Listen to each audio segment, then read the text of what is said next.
যারা যারা এবছর নতুন বিয়ে করেছো তারা ভুল করে শ্বশুর বাড়ির জিপিএস অন করো না, সোজা ব্লক মেরে দাও। শালার নাম দিয়েছে জামাই ষষ্ঠী, লোকে ভাবে জামাই যাবে পাখাড়াও খাবে, আর শাশুড়ি মা গ্রুপোর থালায় ইলিশ মাছ তুলে দেবে। ঘন্টা দেবে ভাই, শ্বশুর বাড়ির দরজায় পা দিতে না দিতেই শাশুড়ি বলবে, হ্যাঁ গো বাবাজি তুমি বাজার দিয়ে 100 কাঁচা লঙ্কা আর 100 ধনেপাতা নিয়ে এসো তো। মানে তুমি ওদের জামাই নয়, তুমি ওদের পার্সোনাল ডেলিভারি বয়। তারপর যখন খেতে বসবে থালায় দেবে খাসির মাংস।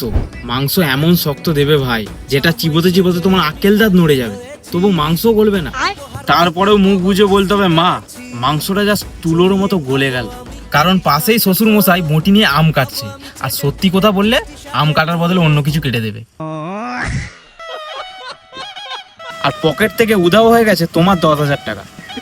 রেডি হও ভাই, জামাই ষষ্ঠী এলে জামাই আদর নয়, ওটা হলো ছাগলকে কাঁঠাল পাতা খাইয়ে বলির পাঁঠা বানানোর অফিসিয়াল উৎসব। কমেন্টে লেখো ওম শান্তি, লাইক আর শেয়ার করে দাও যদি তোমারও পকেট ফাঁকা হয়ে থাকে।